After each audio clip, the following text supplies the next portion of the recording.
All right, let's get into how the gears in your car really work. So why not just hook the engine straight to the wheels?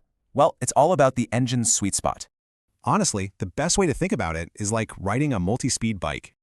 See, engines spin super fast, thousands of RPMs, but that raw speed isn't always what you need. And that's exactly where the power plant comes in. Let's follow the power from start to finish. First up is the clutch. Think of it as a switch that disconnects the engine so you can shift.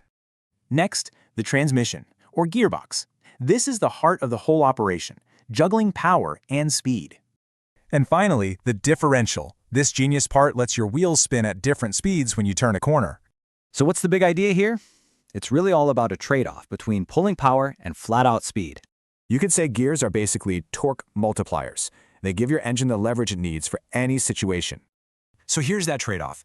Low gears give you that raw starting power. High gears give you cruising speed.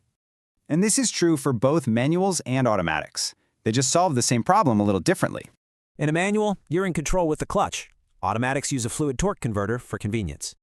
If you drive a stick shift, you already know the dance. Clutch in, shift the gear, clutch out.